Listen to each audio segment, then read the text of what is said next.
Hello friends, ഇന്ന് നമ്മളൊരു മീൻ പീരയാണ്. നല്ല സ്പെഷ്യൽ ടേസ്റ്റി ആയിട്ടുള്ളൊരു മീൻ പീര എങ്ങനെയാണ് ഉണ്ടാക്കേണ്ടതെന്ന് നമുക്കിന്ന് കാണാം. കൊഴുവ മീനാണ് എടുത്തിരിക്കുന്നത്. ക്ലീൻ ചെയ്ത് വെച്ചിട്ടുണ്ട്. ഇത്തിരി നേരം കൂടി ഉപ്പ് ഇട്ട് വെള്ളത്തിൽ വെച്ചിരിക്കുകയാണ്.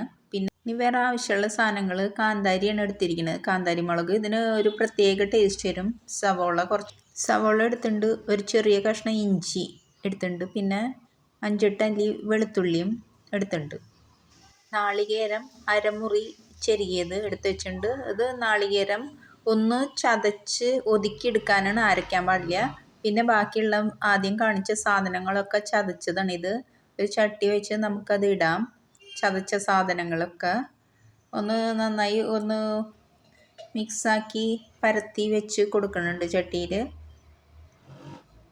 നമുക്കിനി ആ നാളികേരം ഒതുക്കിയത് ജാറിലിട്ടൊന്ന് ഒരു പൾസ് മോഡിൽ ഒതുക്കിയിട്ടുള്ളോ ചെറുതായിട്ട്, അതും നമുക്ക് അതിൻ്റെ മുകളിലോട്ട് കുറച്ച് ഇട്ട് കൊടുക്കാം. പിന്നെ കൊടംപുളി ചെറുതായിട്ട് ഒന്ന് കീറി അതിലിട്ട് കൊടുക്കാം. എന്നിട്ട് അതിൻ്റെ വെള്ളം കുറച്ചൊന്ന് ഒഴിച്ചു കൊടുക്കുന്നുണ്ട് അടിയിലേക്ക്. കുറച്ച് കല്ലുപ്പ് ഇട്ട് കൊടുക്കുന്നുണ്ട്. പിന്നെ ഈ കൊഴുവ മീൻ നന്നായി വീണ്ടും കഴുകിയിട്ട് അതും അതിൻ്റെ മുകളിൽ ഇട്ട് കൊടുക്കുന്നുണ്ട്. പിന്നെ ഈ നാളികേരം അരമുറിയാണല്ലോ എടുത്തത്. ആദ്യം കുറച്ചിട്ടുണ്ട്. ഇതിൻ്റെ മുകളിലേക്ക് കുറച്ചും കൂടി ഇട്ട് ഒന്ന് ലെവലാക്കി കൊടുക്കുന്നുണ്ട്.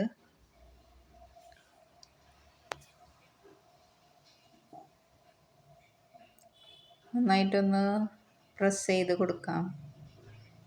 ഇനി കുറച്ച് വെളിച്ചെണ്ണ, 1.5 ടീസ്പൂൺ വെളിച്ചെണ്ണ എടുത്തിട്ടുണ്ട്. അതും ഇതിൻ്റെ മുകളിലേക്ക് ഒഴിച്ചു കൊടുക്കാം. ഒഴിച്ചു കൊടുത്ത് അടച്ച് തീ വളരെ കുറവാണ് വെക്കേണ്ടത്. തീരെ ഞാൻ വളരെ കുറച്ചാണ് വെച്ചിരിക്കുന്നത്. ഇനി 5-6 മിനിറ്റ് ഒന്ന് അടച്ചിട്ട് നന്നായി വേവിച്ചെടുക്കാം.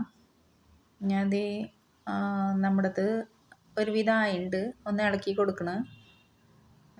ചട്ടി വെറുതെ ഒന്ന് ചുറ്റിച്ച് കൊടുക്കണമല്ലോ.